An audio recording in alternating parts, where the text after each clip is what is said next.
everyone. Welcome. Welcome to the Metaphysical Report. Wow, this has been a long time coming, hasn't it? I know. Yeah. So Steve and I are great friends, and this channel, this idea has been in the incubator for many, many years, and we're finally at a place where we're ready to run with this. Yes. So the Metaphysical Report, we wanted to have a large umbrella so we can do so much with this channel. And we're going to begin to focus on astrology, which is Steve's forte, and numerology, which is my forte. And astrology and numerology are two ancient systems that give us awareness and understanding about the energy that surrounds us. Absolutely. It's, we've both been doing our individual ones. What we're hoping for this channel in particular is the fact that, the kind of energy that we have when we have our conversations about topical things going on in the news, it just seems to have a really good rapport. So we wanted to share that with people, and we've been wanting to do something together for a long time, and so this is a great opportunity for it to come together. So we hope that kind of comes across, because we tend to have pretty good, back and forth conversation from our perspectives and just the synchronicities that can occur. And we kind of feel with our unique perspectives, having been in these fields respectively for quite some time, to bring that to you and hope that you guys like it and that it becomes a regular part of your life, and looking forward to kind of sharing that with you. So welcome. Yes. And oh my gosh, Steve and I will talk for hours and hours and hours. Yes. We're so passionate and we're so enthusiastic about everything that we're always like, we need to record this, right? So here we are. Finally. We're doing it. So let me introduce myself. I am Sabrina Jones. I am a psychic, a coach, and a healer. And I conduct readings with numerology, obviously, human design, and tarot. And then I have a lot of different energy modalities for healing that I use. And what about you, Steve? Well, a couple different things. I like to kind of call myself the metaphysician. I'm actually a licensed acupuncture physician here in the state of Florida. And so, quote unquote, my day job is working with working with acupuncture, healing patients. So I am a licensed practitioner, and acupuncture is a metaphysical art, and I got into astrology 25 years ago. I've been seeing clients professionally for almost about 20 years now as well. So I find acupuncture and astrology kind of dovetail because it is a very metaphysical way of looking at the world. So metaphysical medicine, and then the metaphysics of the astrology. And I do Vedic astrology, the astrology from India. A little thing different about that is I actually use the tropical positions, which is kind of a twist in the Vedic world. There's only a few of us out there doing that, but I found after starting with my Vedic system, having this tweak was something that really I resonated with, and so that's my perspective that you'll hopefully see, and we get to share that with everybody. Yes. So excited about that. Amazing. So our first show is going to be on Dr. Joe Dispenza. Yes. So I'm sure if you're in this metaphysical spiritual world, then you are familiar with him and his work. He is a pioneer in the spiritual movement, and I used my intuitive gifts to surmise Dr. Joe's birth data. So we're going to go over his alleged chart today with his numerology and his astrology, and we're going to get a little bit in-depth insight into the mystery and the life of Dr. Joe Dispenza. Yeah, so this really kind of came about as a result of us having a conversation. You may want to mention to people that you actually went to one of his, you've been following his work, obviously. Oh, yeah. But Sabrina got a chance to go to his actual week-long seminar, and so she came back really jazzed and obviously, super enthused.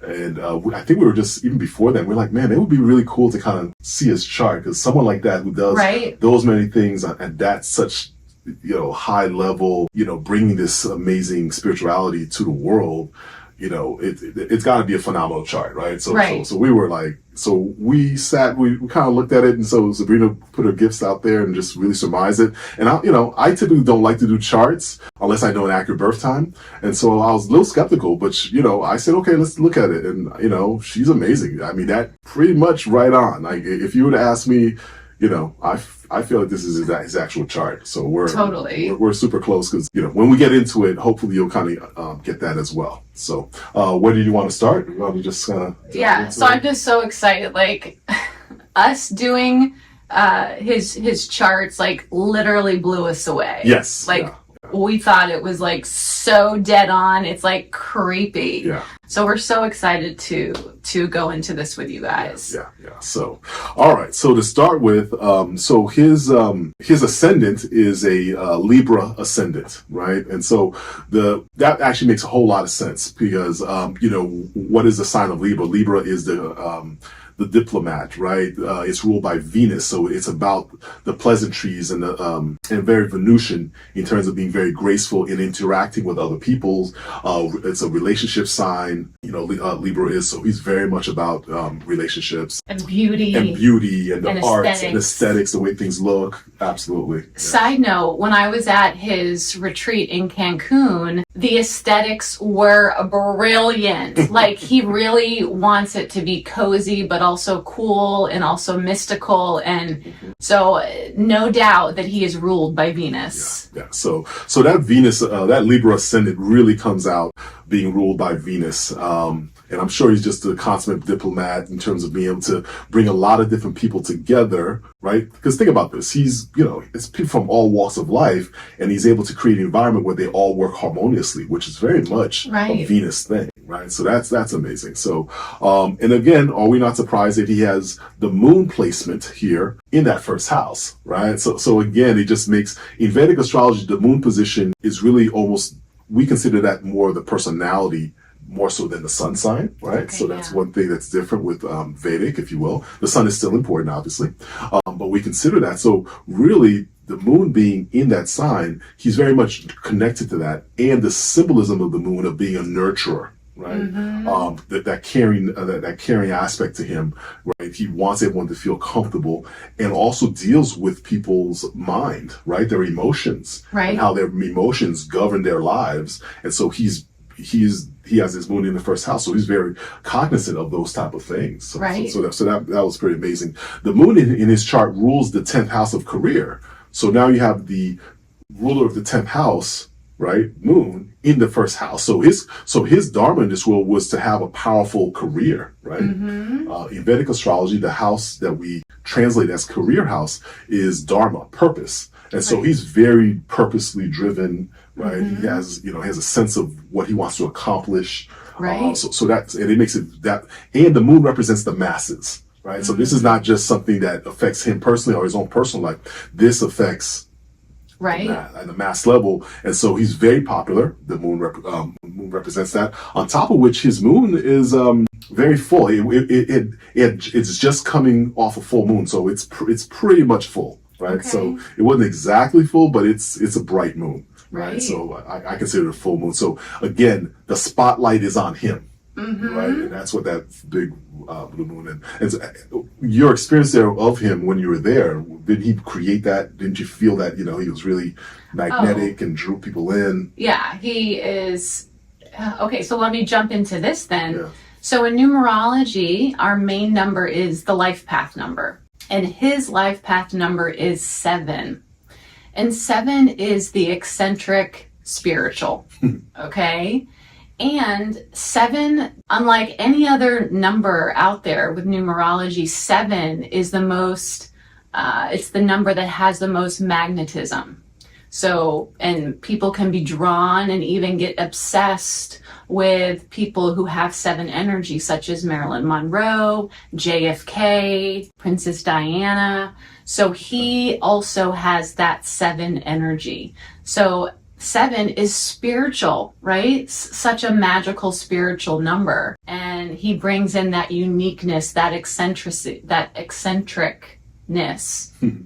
and almost like he's not fully of this world. Also, a 7 brings the healer energy. Yeah. So he is incorporating all of that. And he has master number. In his birthday, he has master number energy, Okay.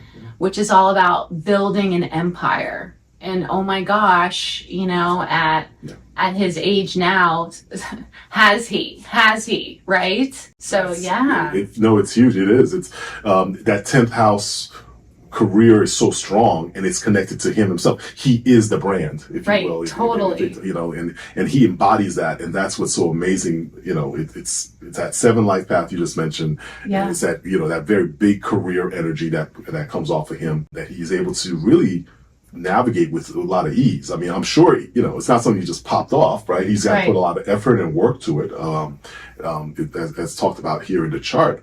But nonetheless, it's pretty powerful. So then we want to see, where is the ruler of that first house placed? And Venus is placed in Aries. And so Aries is a sign of the trailblazer, right? Mm-hmm. And so there was no way, he made a way, right? And so he's trailblazing this, you know, teaching these very amazing techniques, and wants to help people to actualize themselves, right? And that's what's really amazing about it. And so the 7th house, the first house ruler in the 7th, he's made a business out of it. 7th house is the house of business. He's very much a people person, right? The 7th house is the house of other people, right? Right. And so that you know, that very much comes across from that position. Venus is aspecting the first house itself, which is its own sign. So it just makes a very powerful first house that's being supported by himself. So really great confidence, really great ability to connect with others. Yeah. You know, just a born diplomat. I mean, to be honest with you, just the graces, the social niceties, all these things he's very cognizant of, about. And, you know, obviously he wields it quite well because he's, you know, he is so popular, right? He's able to deal with that. Yeah. I think he's been in the spotlight now, I'm guessing around 30 years. Wow. So, I mean, he's really got to a point where he's mastered his craft. Yeah. He's so successful and just healing droves of people more and more as time goes on. You know, the other thing, of course, he's a chiropractor. He's a physician. Yeah. Yes, yeah, he's a chiropractor physician. Licensed chiropractor. That was kind of how he started off, if you will. And now he's morphed, and we see that in the chart with he has an exalted sun, right? The sun in Vedic astrology is one of the signs of healing, right? Of healers. Okay. Yeah. His sun is exalted, and so exalted position means that the sun quality of brilliance, right?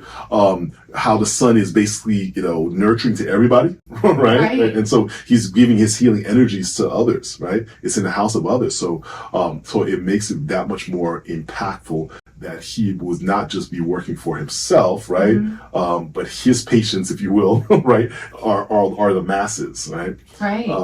And the sun would also bring, or put him in the spotlight. Put him in the spotlight. Absolutely. Right. Yeah. Fame. The sun represents our fame and recognition. Right. You know, in the Vedic system, they call it name and fame, right? Okay. And he's got a good name and, you know, and a good fame, right? And so it does make for famous people, for sure. And so this really just amps him up, and he's got a lot of energy as well. So, you know, it just really fits that, you know, that we have an exalted sun. In this case. So yeah, it's really cool. Yeah, so let me jump on the energy part. So looking at his human design, Dr. Joe is a generator. And a generator reflects the type of aura that a person has. So he's a generator. So he has a very masculine physical body, and he has a lot of energy. He can be seen as like the energizer bunny. He has endless energy. Okay. However, his physical body masculine, but his intuition is feminine. Okay. So he has that physical body, he has the endless energy, but how he makes decisions is very feminine, using his intuition. Okay. Because with generators, they have to, their whole thing is they have to respond to the external signs in their environment. And he has emotional authority, which means he has to ride the emotional wave of whatever the question is or the action is. And then he has to tune into what his gut feels before he decides if he wants to do something or not.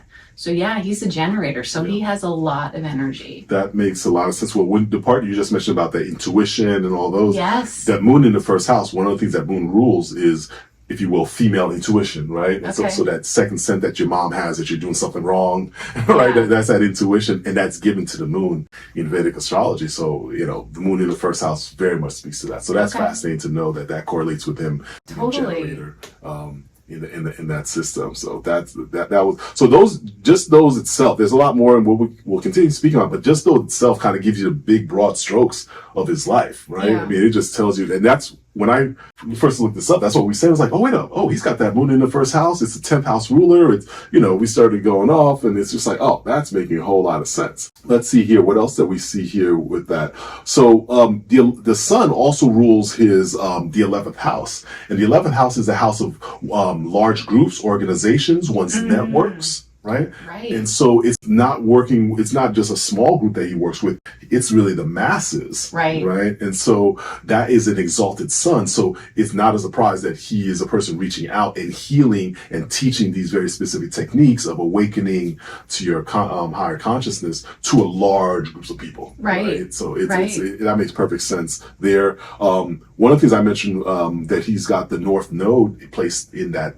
11th house, and the North Node makes someone very hypnotic, if you will, right? Using hypnotism, using ways to kind of get people into trance. So one of the things you told me is that he created an environment where that was part of the facilitator. Yeah, maybe you could speak on that. That seems to be. Yeah. So Dr. Joe, during his retreats, now his last retreat that I just went into was essentially his last book in physical experience, becoming supernatural.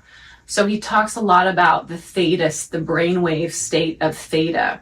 So when you're in a theta state, you're easily programmed, whether for good or bad. So the theta state is where you're easily programmed and you're in that sort of hypnotic state. Yeah. And that was part of the retreat. It's really cool. Yeah, it was very conscious, I'm sure. Yeah. To help facilitate the work. So I've not been to any of his, but I've read his books, and I've been to other retreats where that's part of the scenario, because it does allow you to access the unconscious, if you will.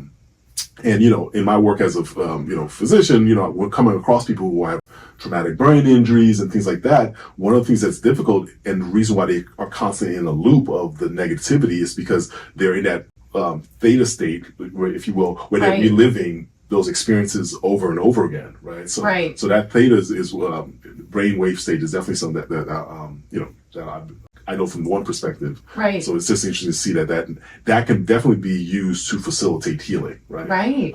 So that's what he does. So that North Node, Rahu, is what we call in the Vedic system. Is really connected to that type of work. So to have it in the 11th house means that he's hypnotizing the masses, if you will, right? Yeah. So that's just, that was just amazing. Yeah. And now I'm not sure if I think this is Western. Mm-hmm. His North Node is in Leo. Correct. Yes. Yep. That's exact. Yes. Which again is, the person in the spotlight. Correct. Yep. Yeah. Right? Yeah. Just, they are the ruler of that realm, if you will, right? And so the spotlight's on him. It makes someone very powerful, very creative, very authoritative, right? And obviously masculine, right? We talked about that. Right? So he's able to really connect with that. So it's like he's got a good balance of masculine and feminine. Right. He's connected with his masculinity, but he also is very much connected with his feminine side as well. Right. And then using that appropriately to connect with people and to nurture and to bring healing to people. Right. So finding that balance in people, it can be quite difficult. So he's obviously come across that and he's worked it out. So totally, he's mastered that, and I feel like that is part of why everyone is so drawn to him. Mm-hmm. I would agree. I would agree. What else do we want to talk about with this chart here? Well, I saw that his Chiron, which to me also adds into your purpose, is in Pisces. Okay. All right. Yeah. Okay, so again, going back to that hypnotic, going back to the intuitive, him being psychic, him being the compassionate healer. Yes. And also that also brings to like motivational speaking. Okay. Okay, that speaks a lot to it. Yeah, that's interesting. Do you know any kind of his earlier history, how it came about? And the reason I bring that up is he does have a debilitated Mercury, and so I'd imagine maybe when he was younger, maybe he had some either a speech impediment, or maybe wasn't very verbal, or maybe he was shy in terms of expressing himself. Right. Maybe he overcame that. Right. So I don't know that history with him. I don't know. Yeah, I don't know, because he's a very private person. Sure. I don't know about his childhood. But speaking of that, with the 7 energy, the 7 can be very much a recluse and a hermit, right? 7s they have to have their alone time, and they love their alone time. So he is riding that balance between having his alone time, being the hermit, and then being out in the world with the masses.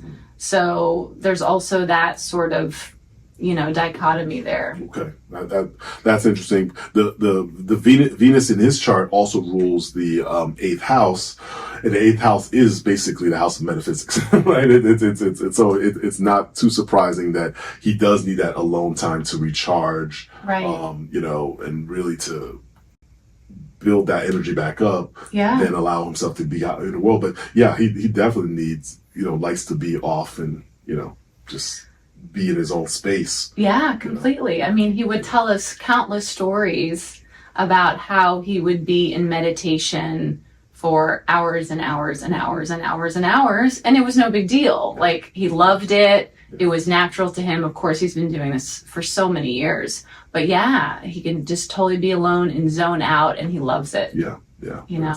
So in another time, he may have lived in a monastery, right? I mean, those are the type of things that could have brought in a previous time. So obviously he's mastered that in previous lives. Right. That ability to kind of be by yourself, and that is more than enough. Sure. If you will. So that speaks to that. Yeah. As well. So okay. Yeah. Not shocking there. That's pretty cool. And I don't know where. I think he told us this story. So in a past life, he had an enemy that didn't want him to speak his truth, and tortured, I think, and killed him, right? And now in this lifetime, I forget where I heard this, if it was a story he told at the retreat. Either way, he said in this lifetime, that same person is still his enemy, lifetime after lifetime. Wow. And looking at his hidden enemies in his chart, his hidden enemies are Virgos. So I really am curious to see if that enemy in his life now, his main enemy, main nemesis, is a Virgo.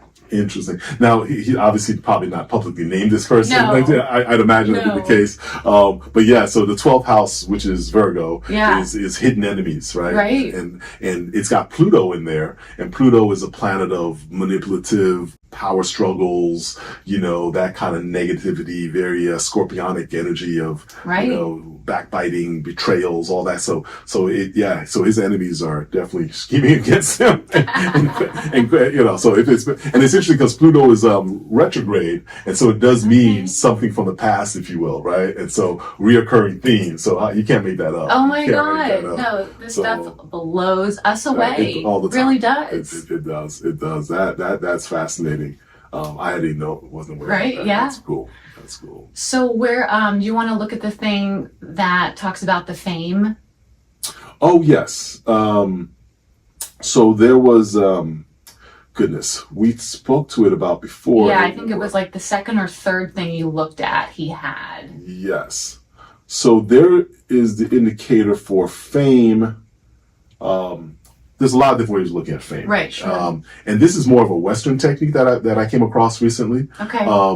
And these are at if I can remember correctly, the planets at what are called the world points. And the world points are the certain degrees that if they are in your chart, you will have an impact on the world at large, right? And so, in fact, we're coming up to one. Basically, 0 of Aries, right, is one of those. So, and of course, that would be the spring equinox that's coming up.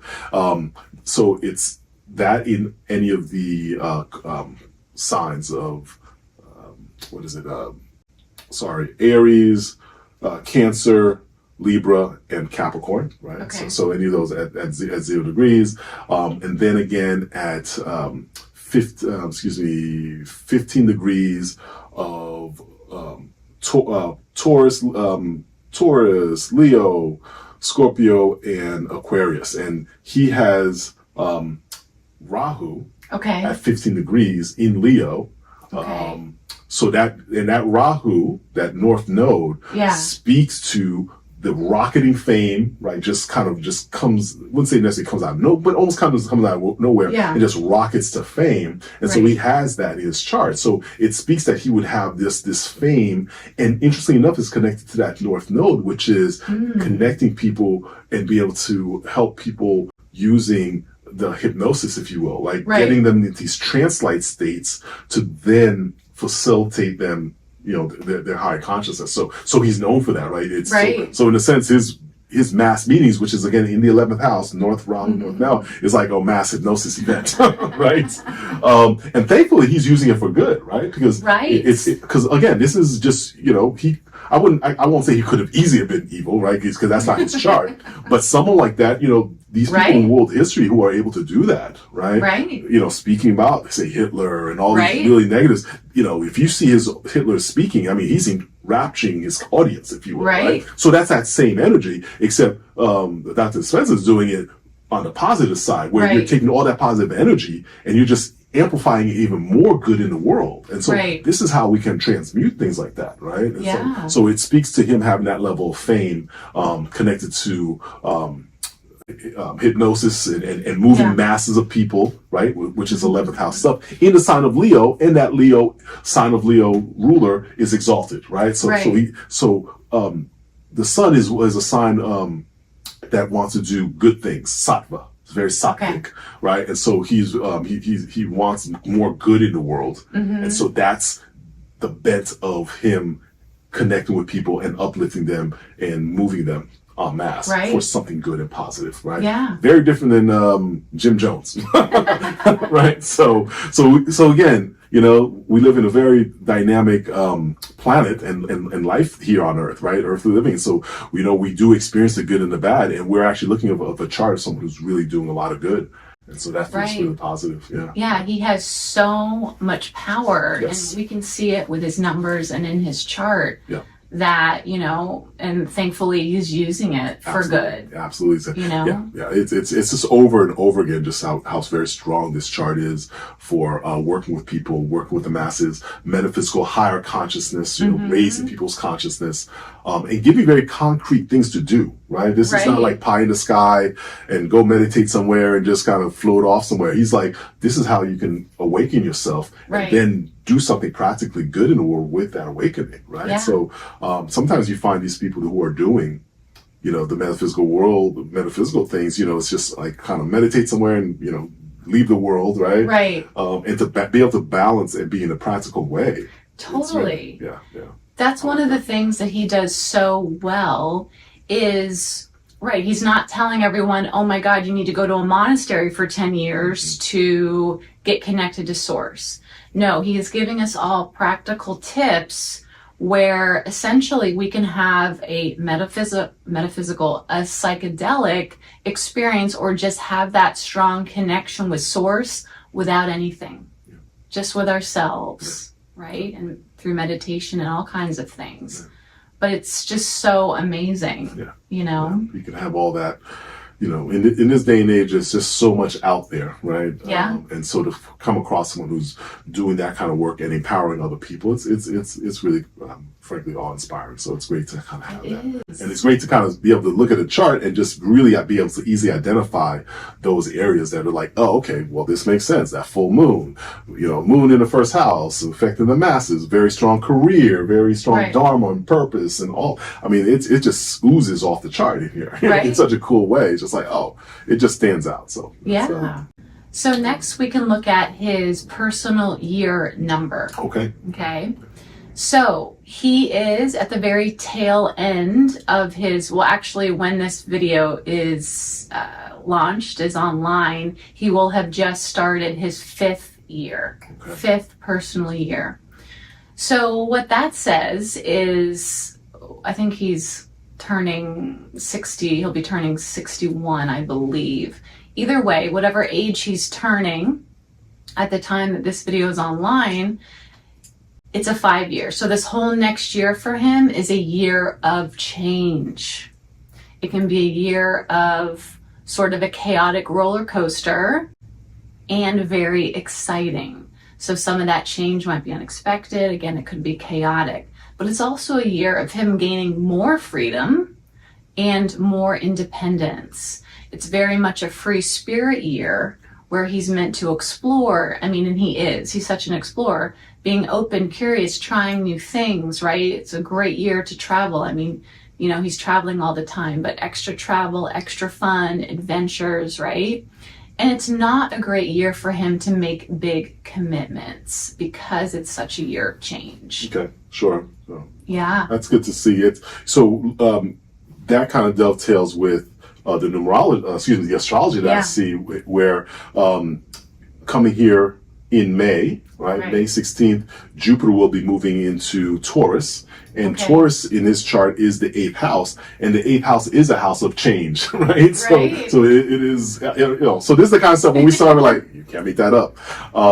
So, you know, definitely the 8th house can definitely be, you know, it's not necessarily the funnest house, but it's almost experiences that are transformative, right? There's a potential crisis type situation, but from that comes something good, right? It's kind of coming to a crossroads. Which way do I go? What's, you know, it could be fraught with that. But I imagine someone like him of his elevated stature is, you know, is connected with those type of metaphysical understandings of, like, when things are at crisis roads, it means that same time period is pregnant with possibilities, right? Right. And that speaks to your 5. Right. Transformation. Yeah. Yeah. And freedom. Like, okay, I can do this. I'm not stuck. So, and that Jupiter transits typically last for about a year.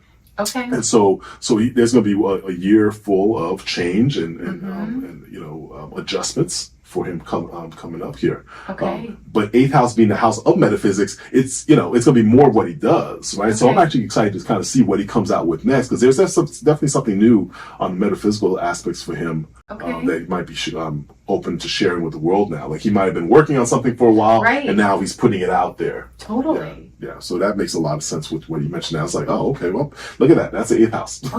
So that makes sense. Yeah. Anything else coming up big in his chart, like over the next year or so? You know, so yeah, like currently right now, let's see, he's still, as the time that we're recording this, is Jupiter is in Aries right now. And so it's actually aspecting, it was aspecting his sun. It's going to aspect his Venus right about now, actually, as we're recording this, right? So it's going to be pretty much almost near exactly. And so Jupiter in the 7th house is going to be really good for business, right? So this year, you know, from the time that Jupiter moved in, which was in December of last year, right? End of December, around Christmas time, up until May, right? Coming up in 2023 here, really good for business, right? So really business would have been really good for him, offering new products and, you know, just really kind of getting it. And from my understanding is that he's got a pretty hectic schedule, just, you know, I mean, just keeping things up. So maybe he's just streamlining that more. Maybe that's what's coming up. So with it moving into the 8th house, there's very much a chance that he may be changing some things there, changing that up. Okay. You know, maybe he's getting a little burnt out, or maybe, you know, and so he wants to facilitate it to make it more conducive to doing more. So I find that with that. So that's kind of what I see happening for him. Okay. In the short term. And speaking of new products, he just launched his latest collection called Inspire. Which is music mixed with different breathing techniques. Okay. So, you know, I know this may sound like a plug for him. We just happen to love his work. So you know, I mean, you know, are we open to all those things? By all means. But if it sounds like that, it's just because his chart is, you know, this would be like, maybe if you guys want to see other charts of well-known people, if there's an accurate birth time, we'd be very happy to look into that, especially if they're topical. Sure. This would be like looking at Deepak Chopra, right, or any other kind of well-known person that if we have the birth data, we can actually sure. see kind of what makes them tick, if you will.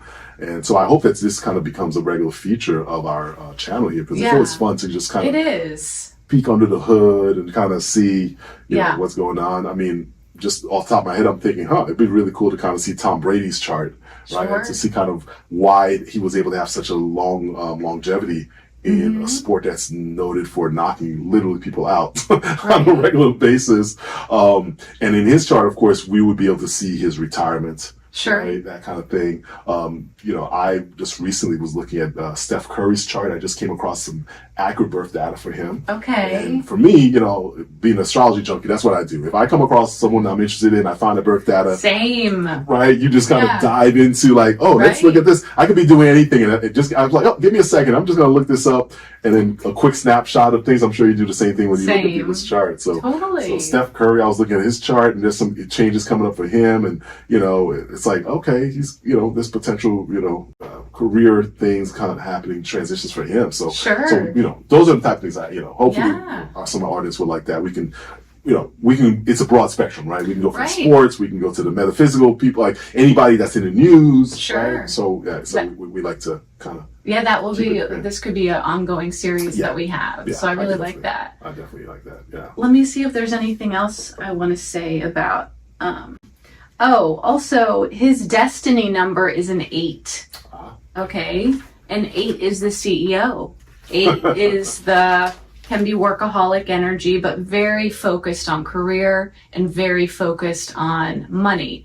Now, I wouldn't say, again, I don't know him personally, but I wouldn't say he's materialistic, but people that are 8 have that 8 energy can make a lot of money in their lifetime, and they can build empires. Yeah. Okay. Let's see if so like I said, he was a generator. The more quantum term for that is the alchemist. So he's also the alchemist. So in human design, his incarnation cross, that's essentially one of the life purpose markers in human design, is the visionary leader, 5-1, but his purpose is healing the collective. And it's right in his human design chart. So it's crazy. So crazy. All these things just line up, it's healing the collective. Yeah, that would be the 11th house ruler exalted in the 7th house. I mean, that just speaks to, working with the collective, but in healing the masses. Right. I mean, oh my God, this man, this brilliant man, and we haven't even talked about the way that he's pioneering this information is because he is mixing science. Yes. He's having it back up and support himself with actual studies. Totally. Evidence-based, not, trust me. Right. So he has all these research teams and all the science to back it up. So I was shocked at his retreats. Half of the participants were male. Wow. Okay. Yeah. That's fascinating. Okay. So amazing. But I mean, when looking at his chart, this is a man who is literally following his purpose to a T. Yes. To a T. Right. Yeah. And this is his fame and his I can't even think. The end result, him healing the collective, is just going to get stronger and stronger as time goes on. Sure. I mean, it's just amazing. There are some people that just kind of get on that track and, feel empowered with it and just like full steam ahead. I'd be interested in finding out, in Vedic astrology, one of the planets that's very much connected to purpose and sense of the living a purposeful life is Jupiter, right? Your sense of optimism, like, okay, I know what I want to do, right? Yeah.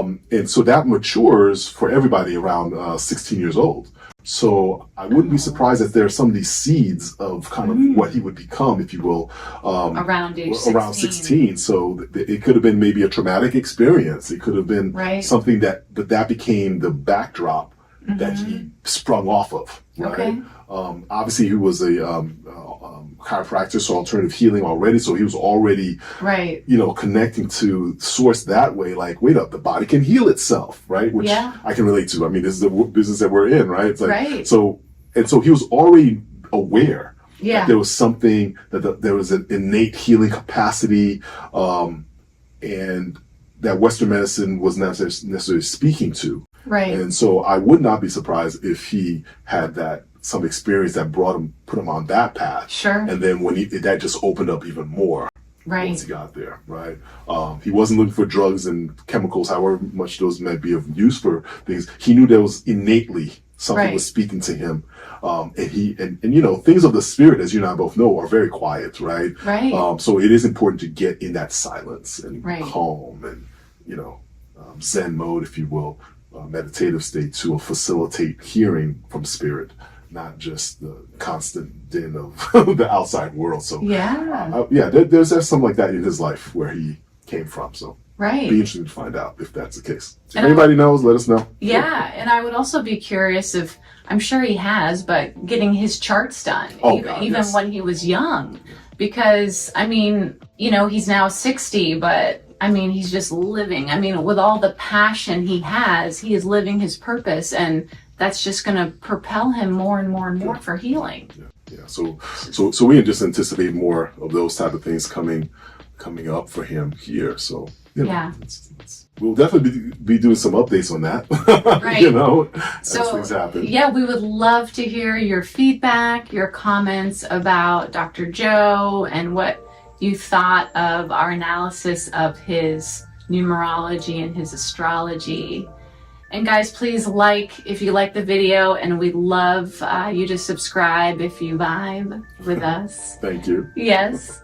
And if you'd like to schedule any personal private readings with me or Steve, all the info is going to be below in the description box. Absolutely.